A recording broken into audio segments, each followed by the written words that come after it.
Bien, entonces nos ocupamos ahora de la capa de enlace.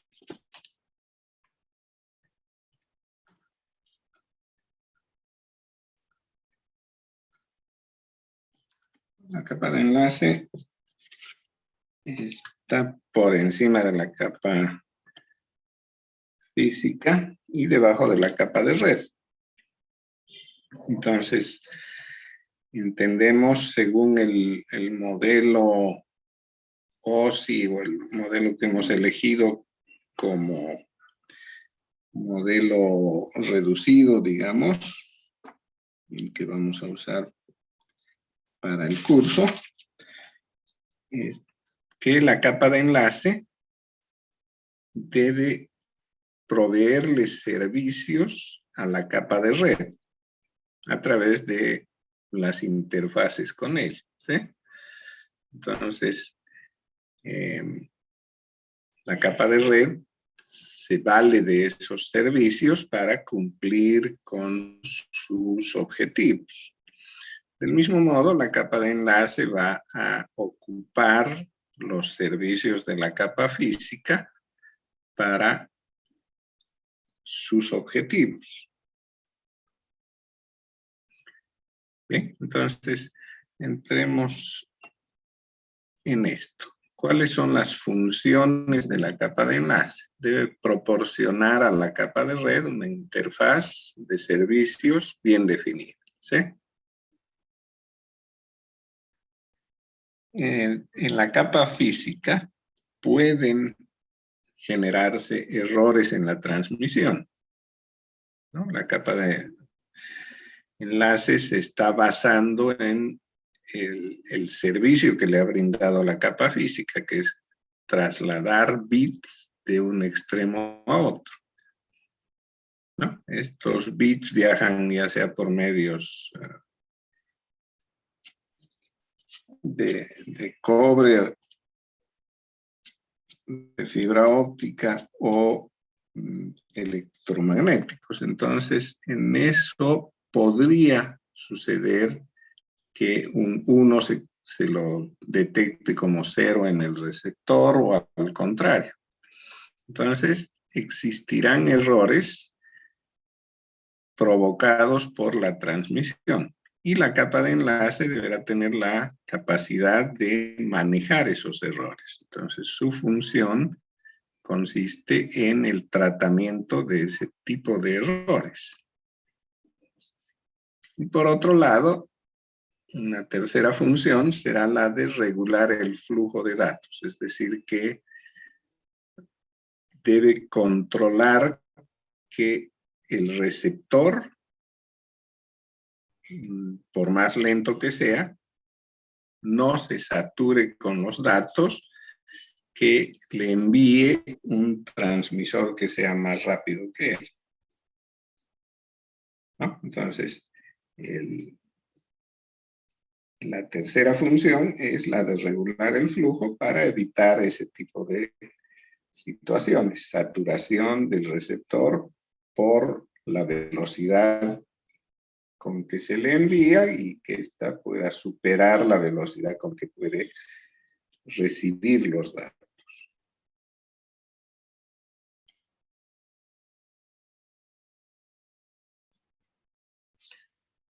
Decíamos que a partir de la capa de enlace para arriba se trabaja con una carga útil proveniente de la capa superior, ¿cierto? Entonces, la capa de enlace va a recibir de la capa de red un paquete. Este paquete se lo va a tratar como la carga útil, al cual la capa de enlace le añade un encabezado, ¿cierto? Le va a añadir un encabezado y un terminador o cola. Entonces, esta carga útil se va a ver modificada para que la capa de enlace pueda cumplir su misión, la misión de llevar ese paquete de un extremo al otro, del transmisor hacia el receptor. Entonces, el receptor hará la función contraria. Va a recibir todo esto que se llama una trama, le va a quitar el encabezado y el terminador o cola, y tendrá para entregarle a la capa de red el paquete que ha recibido en el transmisor de parte de la capa de red de ese equipo, ¿sí? Entonces, hace ver como si las capas de red del transmisor y el receptor se hubiesen comunicado, ¿sí? Transparentando la presencia de las capas inferiores.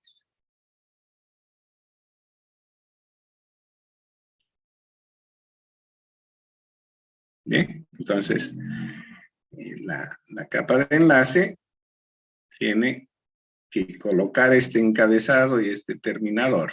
Bueno, al margen de esto, también la capa de enlace realiza una función, la de tratar de controlar el flujo y poder lograr ese objetivo. Divide los paquetes que recibe de la capa de red en fracciones. Fracciona esos paquetes para que pueda manejarlos con mayor facilidad. A estas fracciones las denomina tramas. Cada trama, además de la carga útil, tiene un encabezado y un terminador.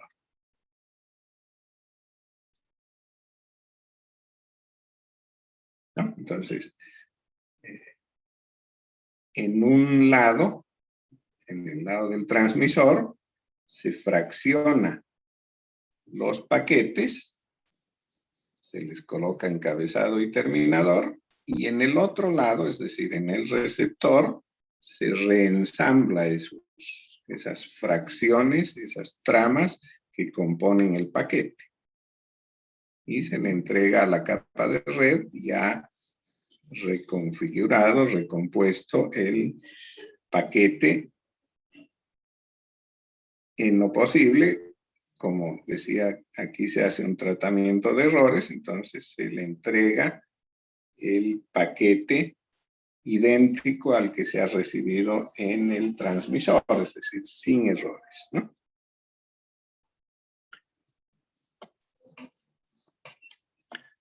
Ahora, en cuanto a los servicios, estos pueden verse en tres formas. Un servicio sin conexión ni confirmación de recepción, es decir, que simplemente el transmisor coloca las tramas en la línea y estas llegan o no al receptor. Es decir, que el transmisor se desentiende de lo que ocurra en el proceso de transmisión. Simplemente coloca las tramas una a una y el receptor se las verá con lo que le llegue, ¿no? ¿Cuándo se utiliza esto? Se utiliza principalmente cuando se trabaja en tiempo real. Por ejemplo, si yo estoy transmitiendo voz o video en vivo, no puedo detenerme a realizar ningún tratamiento de errores, no puedo estar viendo si llegó bien o no, que es lo que normalmente se podría hacer, ¿no? Envío un paquete, una trama, verifico si ha llegado. Si no llegó bien, el receptor me dirá, tiene errores, repetí, ¿no? Vuelvo a enviar. Eso no se puede hacer cuando se trabaja en tiempo real, cuando se trabaja en vivo. Por ejemplo, si estoy utilizando, decía, para comunicación de voz, ¿no? Telefonía sobre IP, por ejemplo, quedaría muy incómoda la comunicación verbal si a cada momento se va a interrumpir nada más para ver si llegó bien o no. Simplemente se envía en formato digital por fracciones, porque va por tramas, hasta el receptor. Si en el receptor llega bien, se va a entender, si no, pues habrán interrupciones, ¿no? Que es lo que seguramente han descubierto alguna vez comunicándose a través de WhatsApp, por ejemplo, ¿no? Que a veces llega cortado, hay partes que no se escuchan bien, etc. ¿De qué depende? De la línea de comunicación. Si esta está funcionando adecuadamente, todo va a llegar bien, si no, tendrá problemas, ¿sí? Que no se pueden resolver,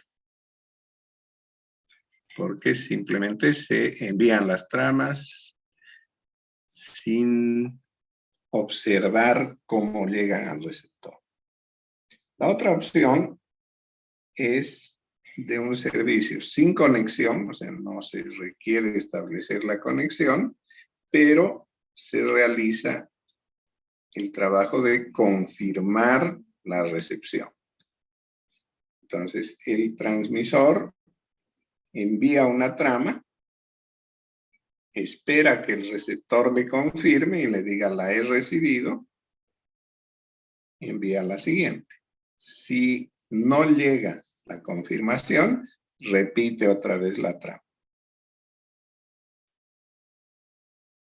¿Bien? Aquí ya no se puede trabajar en tiempo real. Esto serviría para una comunicación,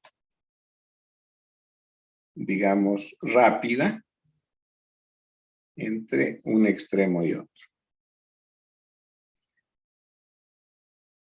El tercer servicio es un servicio orientado a la conexión, es decir, que antes de enviar datos, antes de transmitir información, el transmisor se asegura que está conectado al receptor, que existe una línea a través de la cual están conectados transmisor y receptor.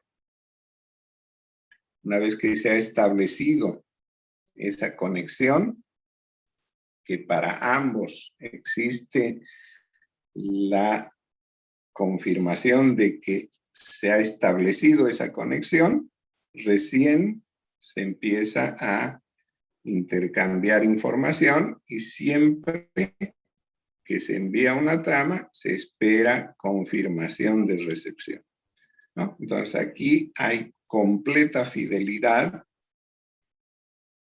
de la data, ¿sí? Todo lo que se envía se recibe. ¿Por qué? Porque si se produce algún error en la transmisión, el receptor lo hace saber y el transmisor vuelve a enviar esa trama errada. Otra funcionalidad que tiene este servicio es que las tramas van en orden.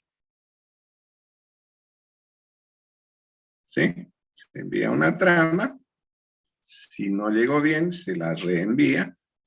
A continuación va la siguiente trama y así. Entonces, en el receptor llegan las tramas en el orden en que han sido enviadas desde el transmisor,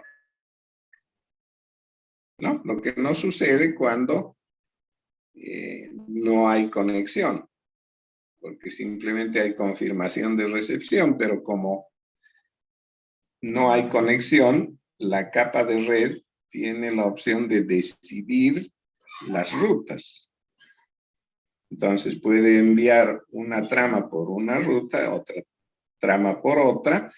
Si la ruta que ha elegido para la primera trama es más larga, va a tardar más y probablemente la trama 2 llegue antes que la 1. Entonces, el receptor tendrá que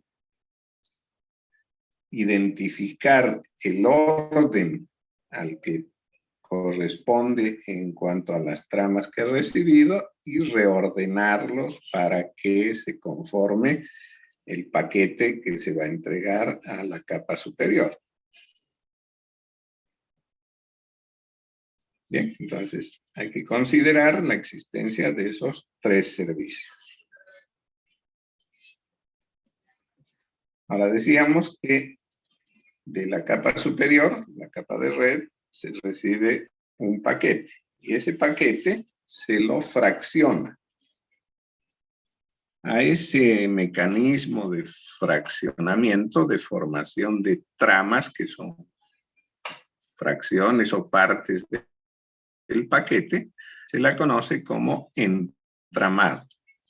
Entonces, este entramado o fraccionamiento del paquete se lo puede hacer de alguna de estas 4 formas. La primera se llama conteo de bytes. Entonces, esto está orientado al byte. La data está formada por unidades que no se fraccionan, que se llaman bytes. Un byte tiene 8 bits, ¿cierto? Entonces, las unidades son de 8 bits. Cada una representa algo, ¿no? Por ejemplo, podría ser para transmitir texto utilizando, por ejemplo, código ASCII, ¿cierto? Entonces, cada símbolo ASCII está conformado por 8 bits, por un byte.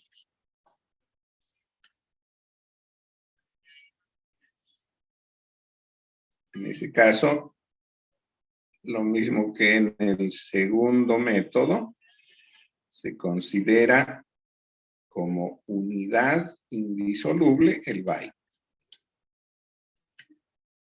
Ahora, hay algunos archivos que no están orientados al byte. Por ejemplo, archivos de video, imágenes y voz también van a depender del formato que tenga y estos van más bien orientados al bit.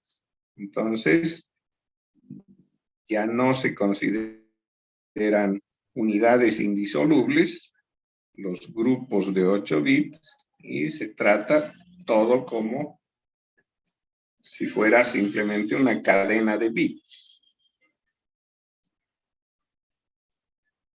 Bien, entonces existen esas 4 posibles formas de dividir un paquete en tramas. El entramado por conteo de bytes consiste en adicionar o intercalar entre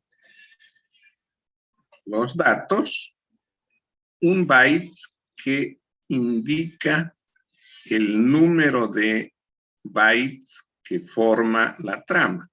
Entonces, en este ejemplo, vean que el primer byte es 5. Este 5 está indicando que incluido él, son 5 los bytes que componen la trama. Entonces, la primera trama tiene 5 bytes, ¿cierto? Y esos 4 que vendría a ser carga útil, más este 5 que está indicando que el número de bytes que se debe considerar en esa trama es este, ¿no? Vean, la segunda trama también tiene 5 bytes. Eso está señalado aquí con este 5. La tercera trama, para el ejemplo, tiene 8 bytes. Entonces el receptor contará, incluyendo el encabezado 8 bytes, y lo que viene a continuación sabe que es otra trama. Y el número de bytes de esa otra trama también resultó ser 8. Bien. Este método está sujeto a que no existan errores, ¿sí? Pero si hubiera errores en la transmisión, si la línea de transmisión que se está empleando no es del todo segura, esto nos podría provocar un gran problema. Porque si, por ejemplo, basado en el ejemplo anterior, este 5, que en binario es 1, 0, 1, con 3 bits, ¿cierto? Si estoy hablando de 4 bits, sería 0, 1, 0, 1. Por algún error en la transmisión, este 0 de acá se ha convertido en 1, entonces llega al receptor como 0, 1, 1, 1. ¿Sí? El 0 se ha convertido en 1, ahora se entiende esto como 7. Entonces, si el número de bytes de esa trama era 5, el receptor entiende ahora que son 7. E incluye en la trama al que señalaba como 8 para la siguiente trama, ¿no? Entonces toma los 8 hasta aquí y ahora dice la siguiente trama tiene 1 y vean cómo se ha desconfigurado totalmente por ese pequeño error. ¿Sí? Entonces es muy susceptible a los errores. ¿Cuándo convendría usar este tipo de entramado? Convendría usarlo en líneas en las que la tasa de error es mínima o 0.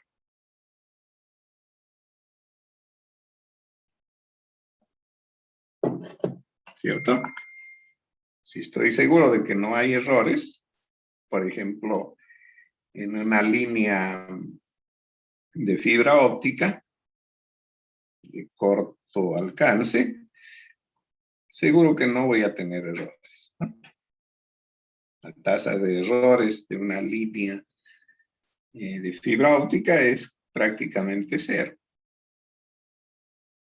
Nada conveniente utilizar este método si voy a cubrir una línea de radioenlace, por ejemplo. ¿Sí? Las ondas electromagnéticas viajan por el aire y en el aire tenemos otras ondas electromagnéticas, tenemos influencia de las condiciones atmosféricas. Una tormenta, por ejemplo, seguro que va a causar errores en la transmisión. Entonces, ahí no convendría de ninguna manera utilizar este método de entramado, porque es muy sensible a los errores.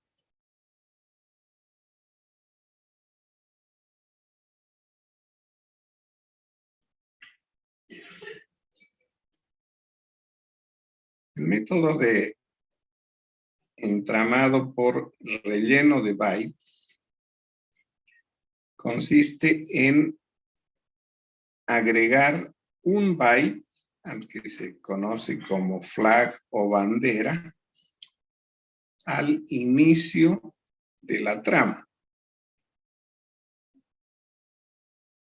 Entonces se elige algún carácter, ¿no? Porque estamos hablando de bytes, algún carácter que es de poco uso en un texto, por ejemplo, como bandera.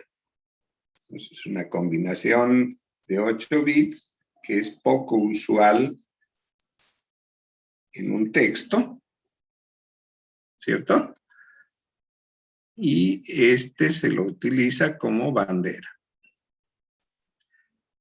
Al encontrar el receptor ese flag, sabe que a continuación viene el encabezado, la carga útil y el terminador, y a continuación encontrará otro flag indicando que aquí viene la siguiente trama.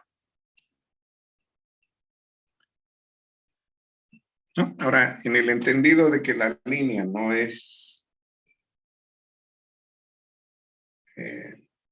susceptible a errores, el problema que podría aparecer aquí es que, aunque hayamos elegido una combinación binaria poco usual, a la que hemos llamado flag, esta nada quita que pueda formar parte de la carga útil, o del encabezado, tal vez, ¿sí?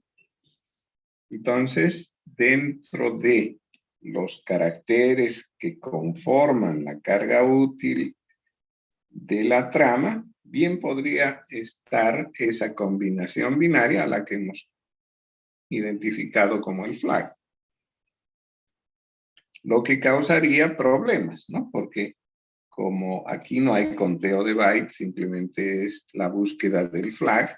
Si el flag está metido dentro de la carga útil, no como señal de fin de trama, sino como parte de la carga útil, entonces nos daría lugar a que el receptor vaya a entenderlo como que hasta aquí llegó la trama y luego empieza la otra. ¿Sí? Entonces, ¿qué se hace para evitar aquello? Se agrega un otro carácter llamado escape, el cual anula la condición del flag. Entonces, si por ejemplo la trama original contiene dentro de la carga útil estos caracteres, el carácter A, el carácter B y en medio de ellos el flag, este flag no es la señal de fin de trama, ¿sí? Es parte de la carga útil. Entonces, para indicarle al receptor que no lo considere como flag, sino como parte de la carga útil, lo que hace el transmisor es anteponerle el carácter escape. Entonces el receptor va a ir analizando los bytes, dice, ok, es carga útil, y se encuentra con un escape. Dice, esto quiere decir que al siguiente carácter no lo debo considerar como un flag. Simplemente el escape lo anula y continúa la carga útil, ¿cierto? Con ese carácter flag y lo demás. O sea, anula la sensación de que este es una señal de fin de trama, ¿no? O sea que para el receptor, este escape anuló el efecto que podía haber tenido el flag y él entiende que después de la A viene flag como carácter B, etc. ¿Qué sucede en el segundo caso? Si parte de la carga útil es el carácter escape, podría ocurrirse. Entonces, la trama está formada por otros caracteres más, pero entre medio de ellos hay un escape. Entonces, entre A y B, para el ejemplo, está el carácter escape. Lo que va a hacer el transmisor es anteponerle a él un otro escape. Entonces, el receptor va observando, está bien, este escape para él es una señal de que no se debe considerar al siguiente carácter como un escape, sino como un byte común. Entonces recompone la trama y simplemente anula este primer escape y continúa con los demás como si se trataran de caracteres parte de la trama. Aquí hay un otro ejemplo en el que parte de la trama son un escape y un flag. Entonces, para cada uno de ellos se va a anteponer el carácter escape. ¿Sí? El primer escape simplemente le indica que no considera al siguiente como escape, sino como carácter.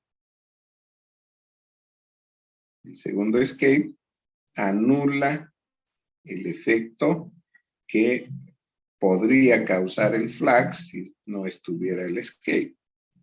Entonces, para el receptor se va a entender esta A como tal. Este escape no se lo considera, ¿sí? Es decir, anula el efecto que podría tener el escape que viene a continuación. El siguiente escape anula el efecto del flag y lo considera como parte de la carga útil y así sucesivamente, ¿no? Lo mismo en el último ejemplo.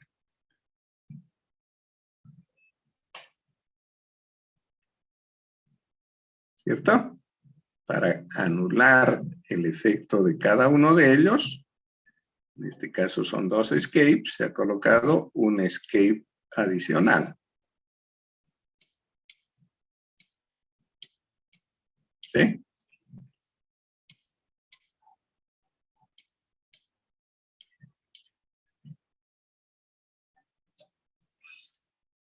Bien, entonces repito, este método de entramado aplicable en líneas de muy baja tasa de error utiliza una bandera que es un byte de poco uso como señal de fin e inicio de trama. Y para resolver el problema de que ese flag o conjunto de bits se lo considere dentro de una trama, es que se utiliza el otro carácter que es el escape, el cual indica que no se considere como tal el carácter que le sigue.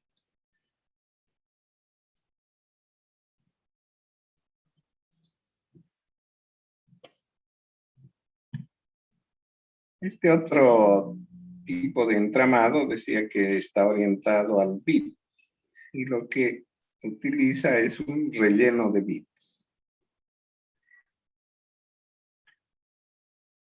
Entonces, se considera dentro de la caracterización de la cadena de bits que, como en este ejemplo, no pueden haber más de 5 unos continuos. Entonces, si en la cadena hay más de 5 unos continuos, se intercala ceros. ¿No? Ese cero se lo considera como un relleno. Otra vez aparecen 5 unos, se intercala un cero como relleno. De manera que en ningún caso se tengan más de 5 unos seguidos.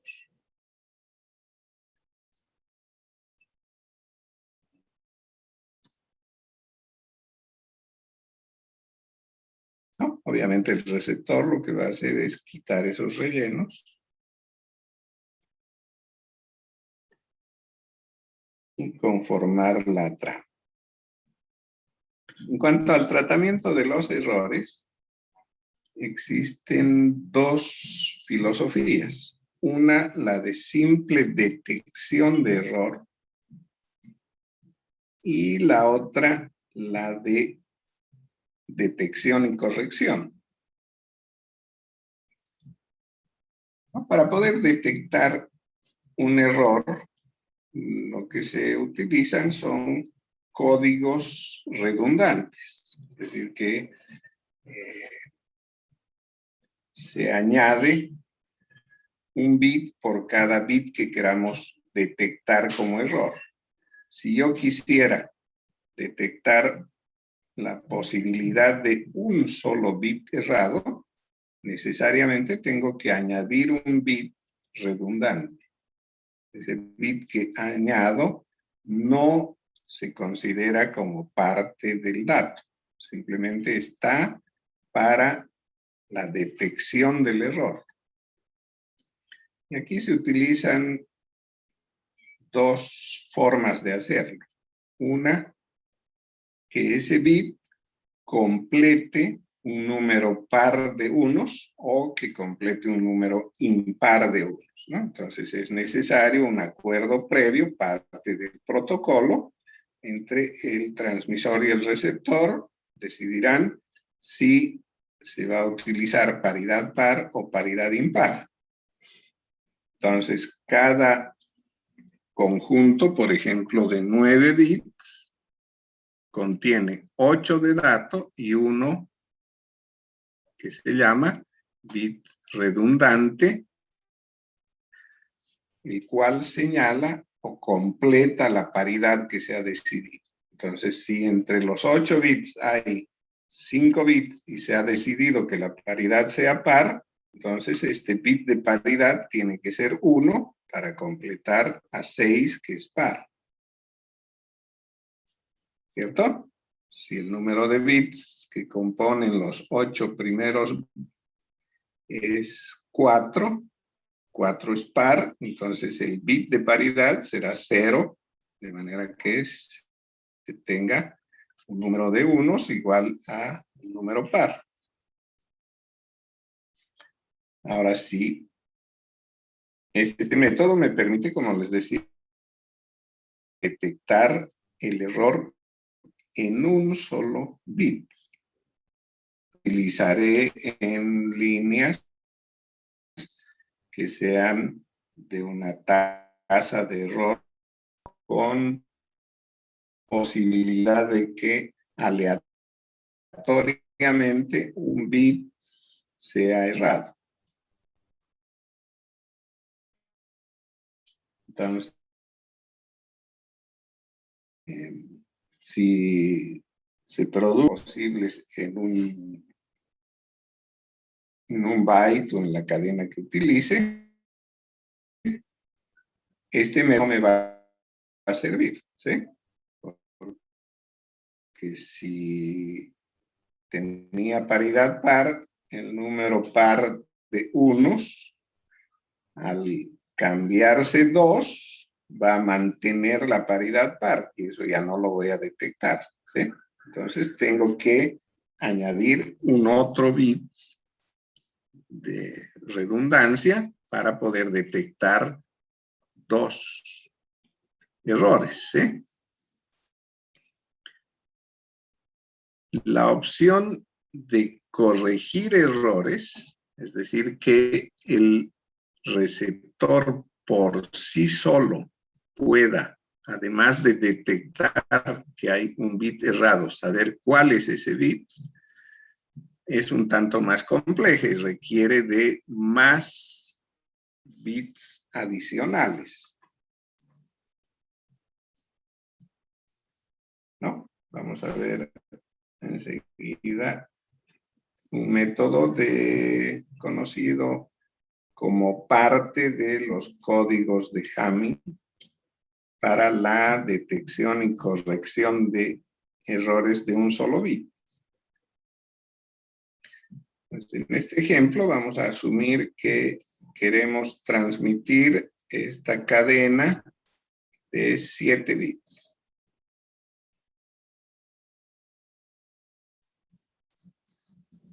Bien, son 7 bits. Esos 7 bits, para poder detectar el error, requieren de añadirse un número de bits tal que complete una potencia entera de 2. Tengo 7, la potencia entera de 2 más próxima es 8, ¿sí? Pero con un solo bit no voy a poder, entonces tengo que añadirle un bit más. Lo cual me lleva a utilizar una cadena de 11 bits. Para esto lo que hago es numerar la cadena del 1 al 11 en este caso, ¿sí? Y voy a ocupar las posiciones que no son potencias enteras de 2 con los bits de la cadena que quiero enviar. Entonces debo ocupar la posición 3, ¿cierto? Si puedo cambiar de color, parece que no. No me queda más que quedarme con ese. Entonces ocupo 3, que no es potencia entera de 2, 5, 6, 7, 9, 10 y 11. Las otras 4, que son potencias enteras de 2, las voy a utilizar para la redundancia. Entonces tengo 4 bits de redundancia, lo cual me va a permitir detectar y corregir el bit errado. Ahora, ¿cómo obtengo esas 4 posiciones redundantes? Lo que hago es producir en ellas paridad con aquellos bits con los que se forma o que forman parte de las combinaciones binarias de los otros, de aquellos que no son potencias de 2. Entonces, por ejemplo, el 3, ¿cierto? 3 es 0, 0, 1, 1. ¿Quiénes conforman el 3? Conforman el bit de peso 1 y el bit de peso 2. ¿Sí? Entonces, 3 requiere para su conformación el bit 1 y el bit 2.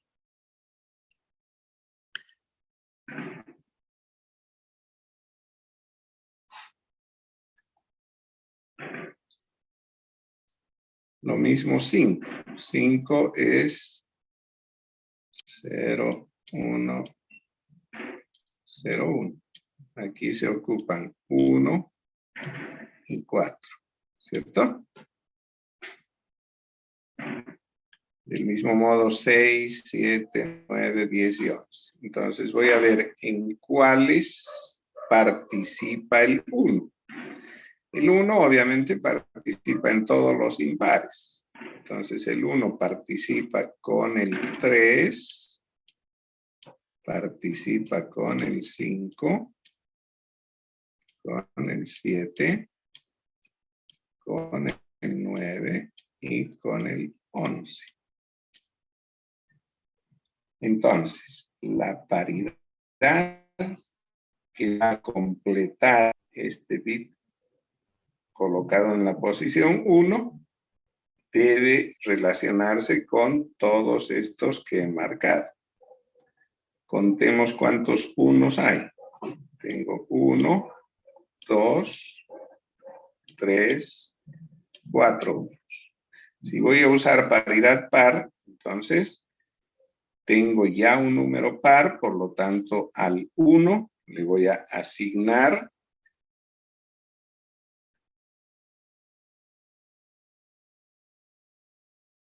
parece que está con paridad impar.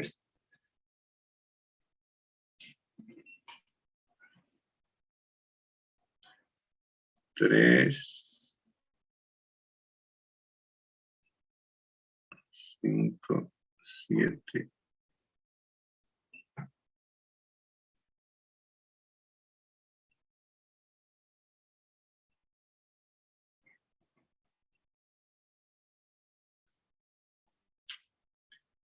¿Qué pasó con el otro?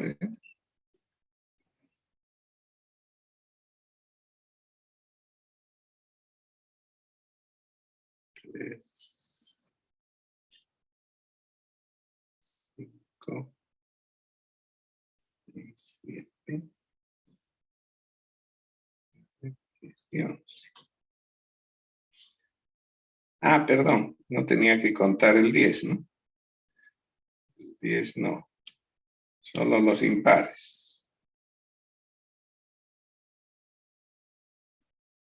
11, 9, 7, 5 y 3. ¿Cuántos unos hay? 1, 2 y 3, ¿cierto? Entonces son 3 unos. Para que sea par, debo completar con 1.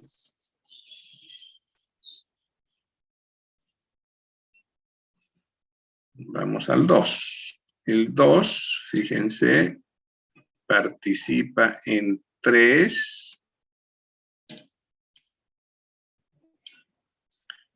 Participa en 6.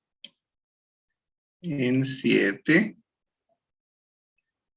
En 10. Y en 11. Entonces, cuento cuántos unos hay. 1, 2, 3, 4, ¿cierto? Eso es par. Entonces, al 2 le asigno 0.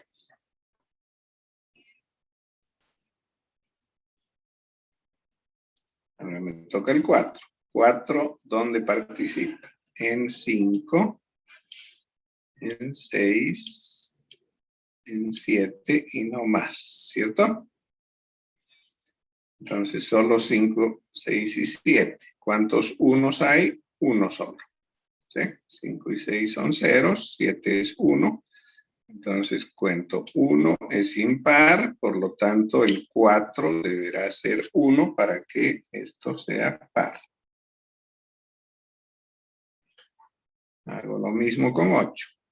¿Dónde participa el 8? Participa en 9, en 10 y en 11. ¿Cuántos unos hay? 2.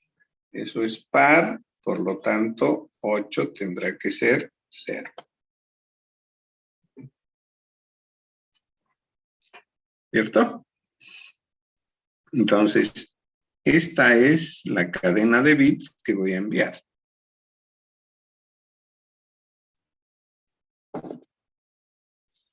¿Sí? Voy a enviar en este orden. 1, 0, 1, 1, 0, 0, 1, 0, 0, 1, 1.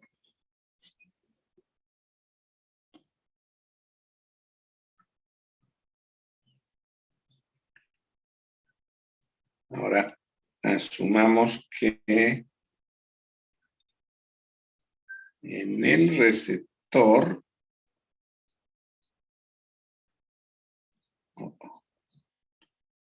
¿dónde está mi?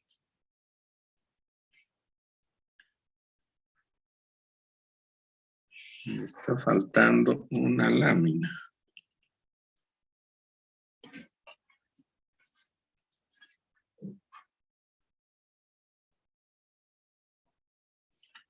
Me falta la laminita del proceso de recepción con un posible error.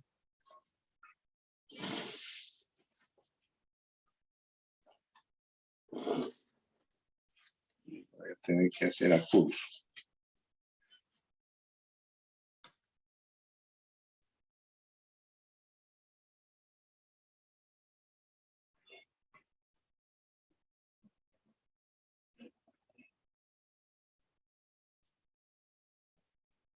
Ya, un segundito, dejo de compartir esto y voy a pasar aquí.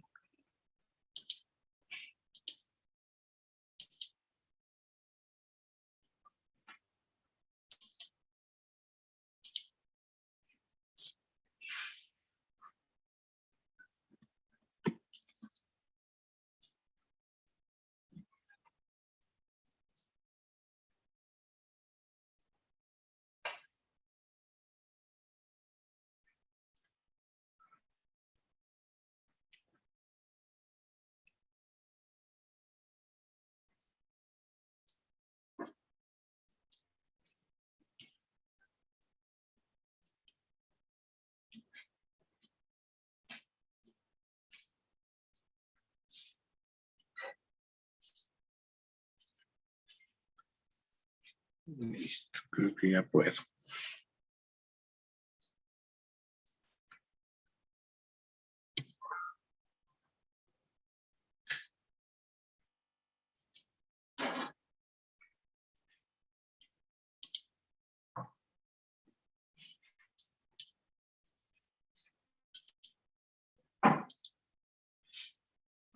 Bueno, ahí copié la trama, ¿cierto? Con los 11 bits. Estoy numerándolos. 7, 8, 9, 10 y 11. Bien, esa es la que se transmitió. Y vamos a suponer que en el proceso de transmisión se produjo error en un bit.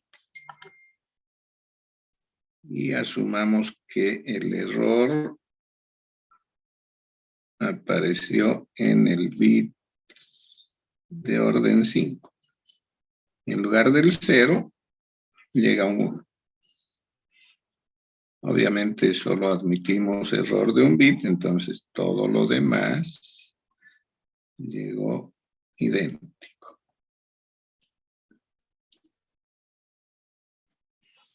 ¿Qué hace el receptor? El receptor verifica la paridad de cada uno de los bits redundantes. Vale decir, va a verificar la paridad del 1, del 2, del 4 y del 8. ¿Dónde participa el 1? El 1 participa en todos los impares, 3, 5, 7, 9 y 11. ¿Cuántos son unos? El 3, el 7 y el 11. Son 3 unos. El 5 también, ¿no? El 5 también. Entonces dice, aquí hay un 1, 2, 3 y 4. ¿Sí? Como es par, entonces aquí debería haber un 0. Como llegó un 1, ahí hay error, ¿cierto?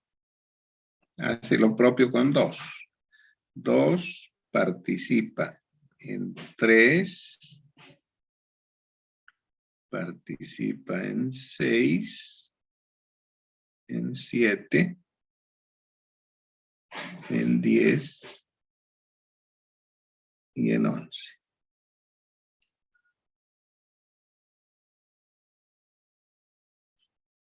¿Cuántos son unos?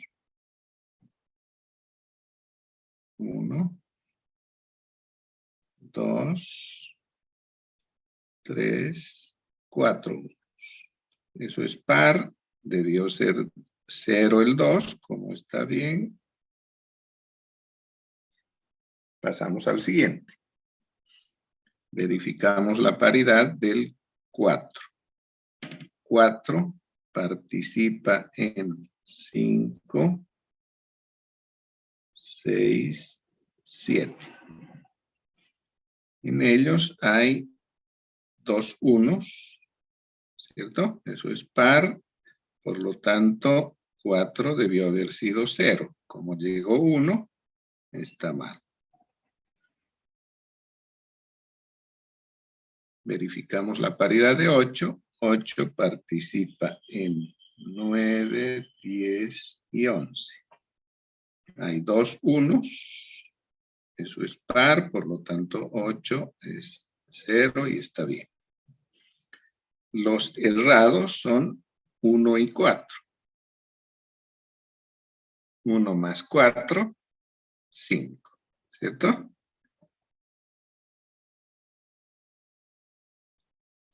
Entonces quiere decir que el bit errado es el bit 5. Y ese es el que debo corregir.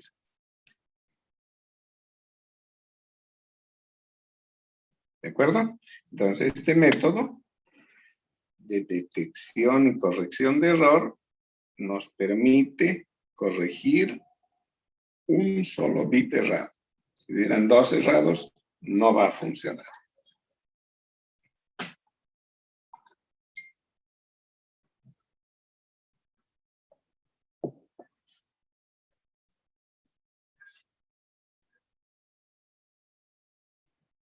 ¿Tienen alguna duda?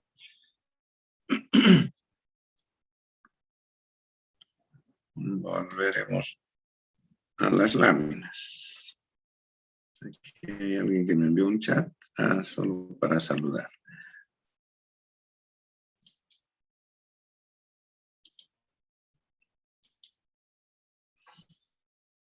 Bien. Entonces, salvado ese problema.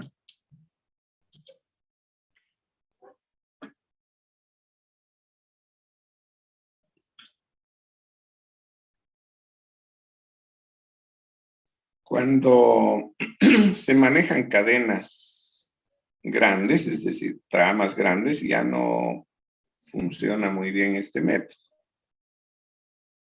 Y se utiliza una prueba denominada prueba de redundancia cíclica, la que consiste en un código al que se conoce como CRC.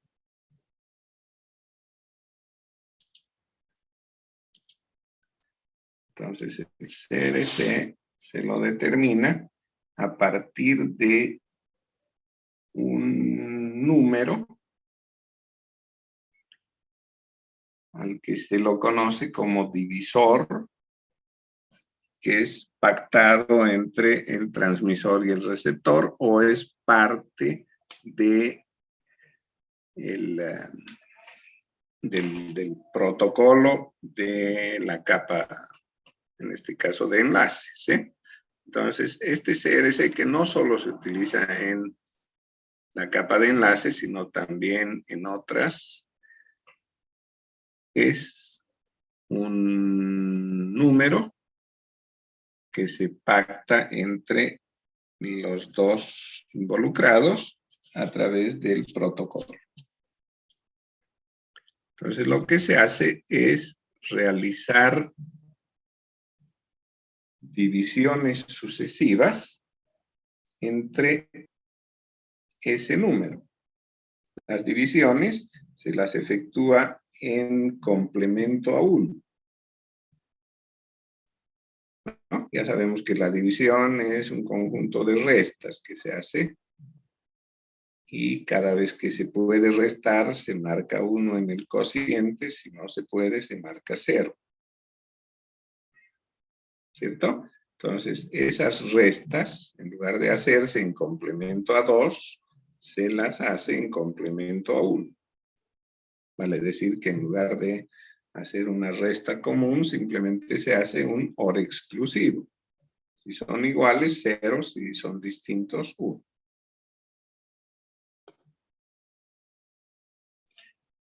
Perdón, creo que no está.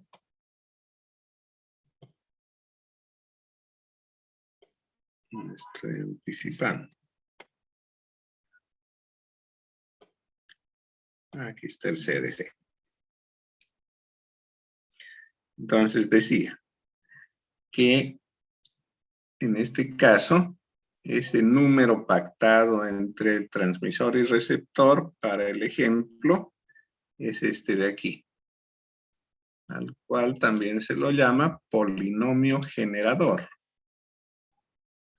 ¿no? Los que se utilizan en los protocolos reales son bastante más largos y suelen nominarse por las potencias que ocupan sus unos.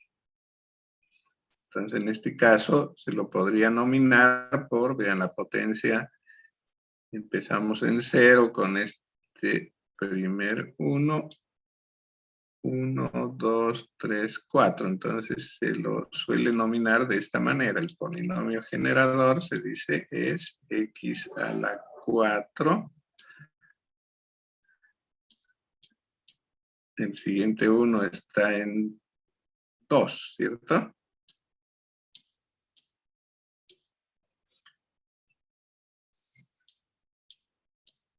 Más 1, ¿no? Que es el X a la 0. ¿Cierto? 0, 1, 2, 3, 4. ¿Dónde están los unos? En 4, en 1 y en 0. Entonces se marca el polinomio de esa manera.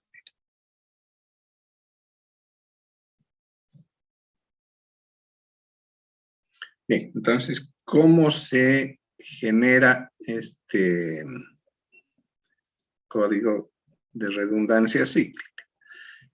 A la trama, que es toda esta,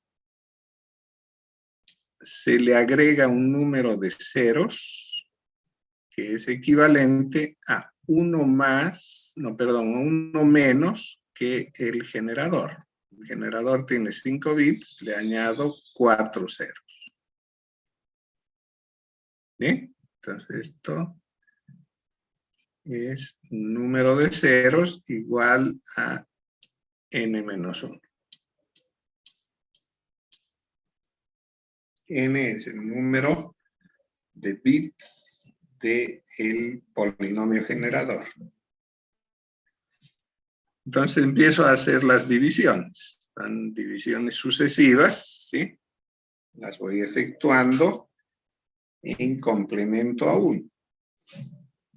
Entonces, al primer conjunto de 5 bits, contando de la izquierda,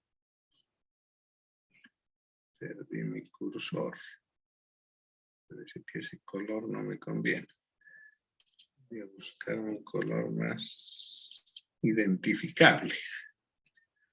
Bien, entonces al primer conjunto de 5 bits le resto el generador. La resta, como les decía, se hace en complemento a 1, utilizando simple OR exclusivo. Si son distintos, como es 0 y 1, 1, ¿cierto? Si son iguales, 0. Iguales, 0. Distintos, 1.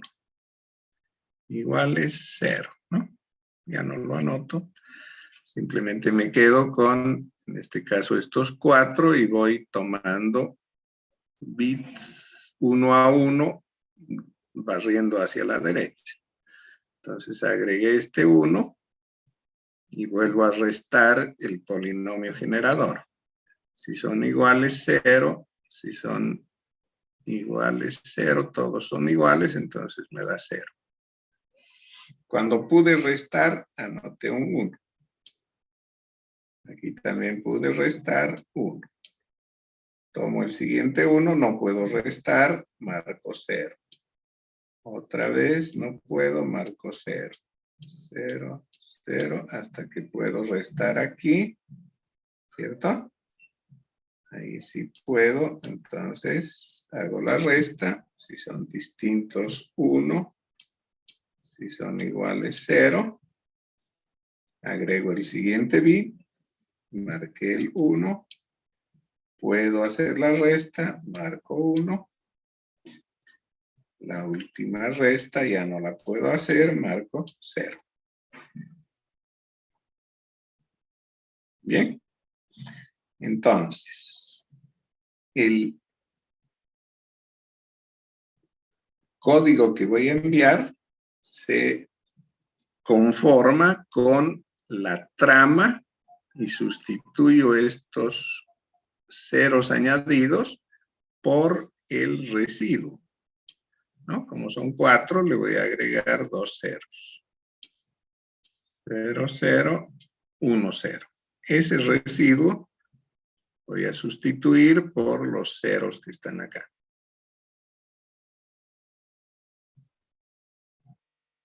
¿De acuerdo? Entonces, el receptor va a efectuar exactamente la misma tarea.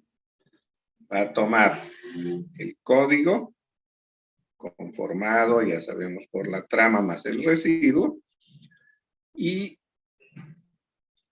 va a efectuar divisiones sucesivas. Lo que espera es que el residuo sea 0. ¿No? Si el residuo es 0, significa que la división es exacta. Y por lo tanto no se produjo ningún error. Por lo contrario, si al efectuar la división obtiene un residuo distinto de 0, quiere decir que la división no es exacta y por lo tanto hay algún error. ¿De acuerdo?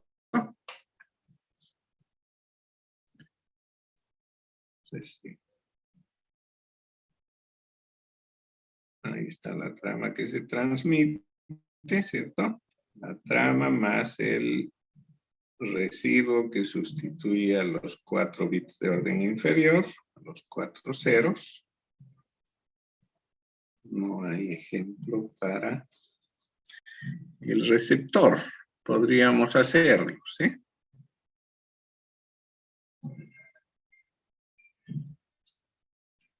Voy a copiar toda esa trama.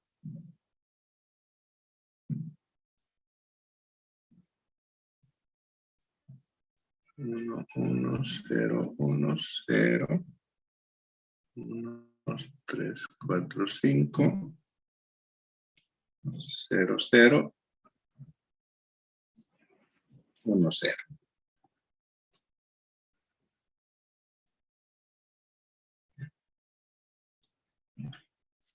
¿Bien? Cambiaré de pantalla.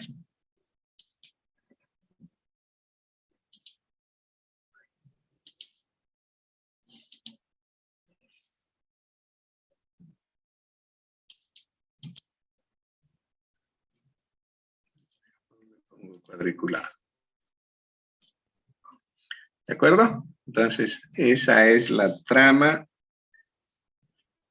compuesta por la trama de origen más el residuo. Y voy haciendo los cocientes. Entonces, resto. Voy a suponer, antes de hacerlo, que este llegó errado.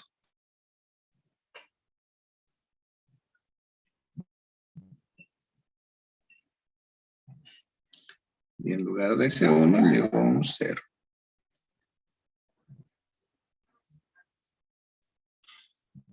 Bien, ahora sí.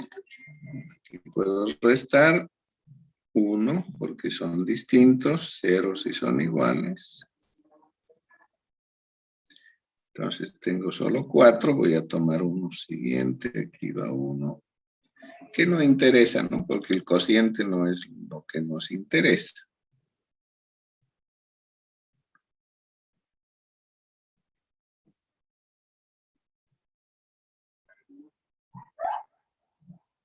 Cero, ¿cierto?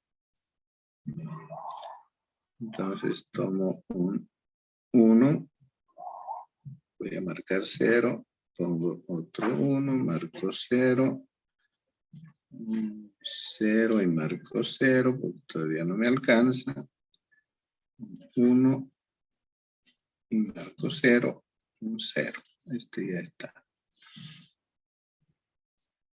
Y hago la diferencia. 1, 0, 0, 1. Bajo este 0 y vuelvo a restar.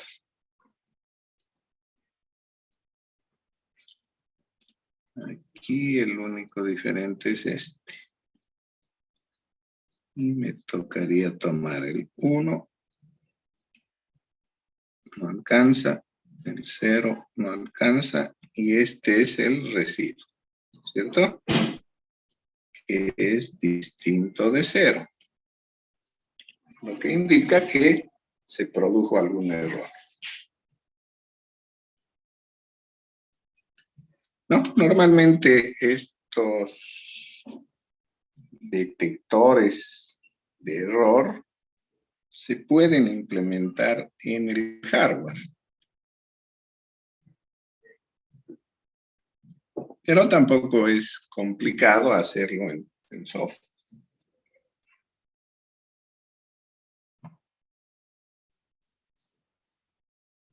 Bien, entonces, tanto los códigos de Hamming como de redundancia cíclica pueden ser implementados en hardware. El que más se utiliza es este código de redundancia cíclica con polinomios generadores bastante complejos. Ya, voy a volver otra vez a las láminas.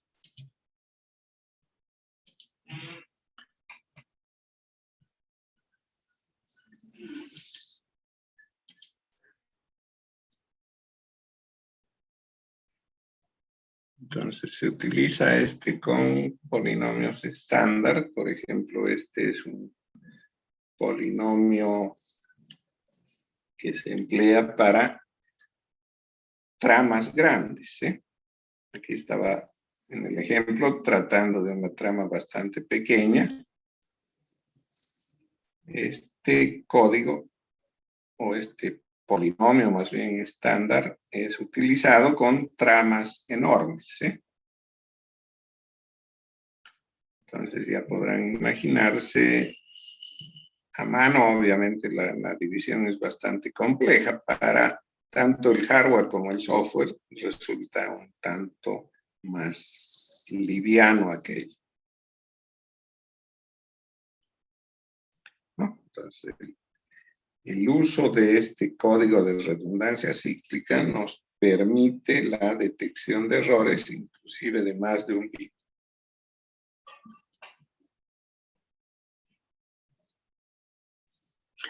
Oh, se acabó. Bien, entonces quedaríamos aquí. Lo que nos toca ver es el tratamiento del flujo y un tema que viene a ser parte de la capa de enlace, que es el tema de acceso al medio común. Decíamos que en las redes LAN se las puede considerar como una red en estrella, en la que el centro de la estrella es un dispositivo que se utilizaba hasta hace unos años atrás por costo, un dispositivo llamado hub o repetidor, que es lo que hacía simplemente por el puerto de entrada. En cada puerto estaba conectado un host, un computador. Entonces, por el puerto de entrada recibía una trama y la repetía por todos los demás. Entonces, todos los hosts conectados a líneas recibían la misma trama, pero la descartaban aquellos a los cuales no les correspondía. Entonces, había una señalización de dirección. Esa dirección la vamos a tratar en la próxima clase.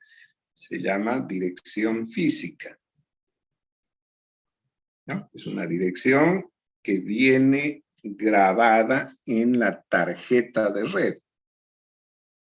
Cada dispositivo o cada elemento que quiere conectarse a la red necesita de una tarjeta de red, ya sea un host como un computador, puede ser una impresora. Si se va a conectar a la red, necesita disponer de una tarjeta de red. Entonces, estas tarjetas se fabrican en un común acuerdo entre todos los fabricantes, de manera que tienen un número único en el mundo. Todo dispositivo que se vaya a conectar en red debe tener un número identificable en todo el mundo. De esa manera, el transmisor añade en su encabezado el número correspondiente a la dirección física de quién va a ser el receptor. Entonces, todos los hosts conectados a ese hub reciben la misma trama, pero la ignoran si no coincide su dirección con la dirección lógica que envió el transmisor.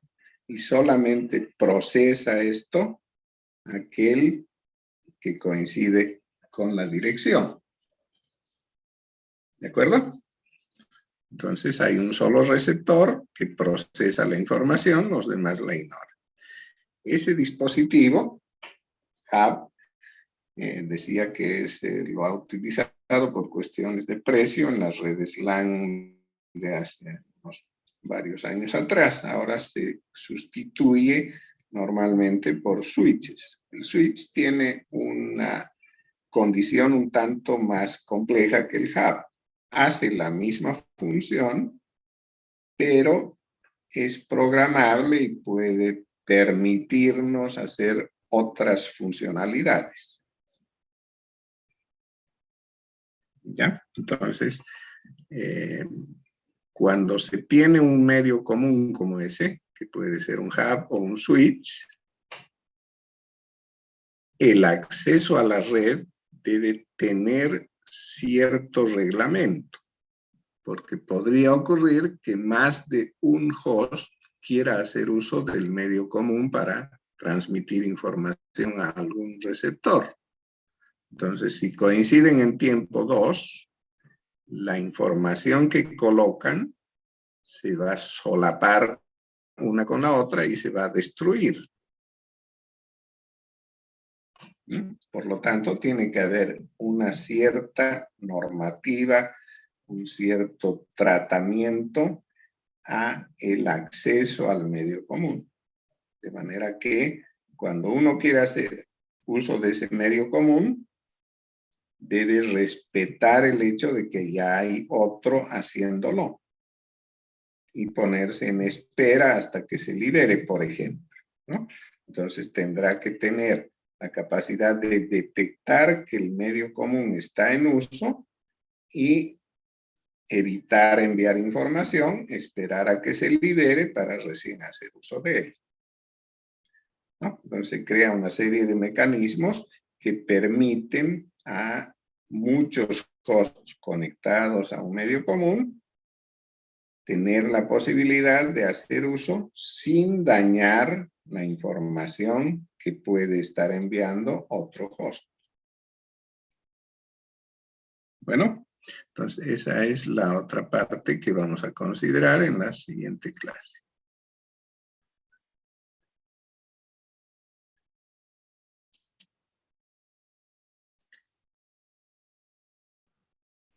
Ingeniero, buenos días. Buen día.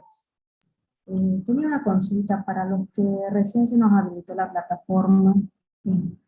¿Podremos mandar las primeras tareas que envió? Ah, No cierto. sabe los Recién creo que el viernes finalizó un proceso de adición de rezagados, ¿cierto?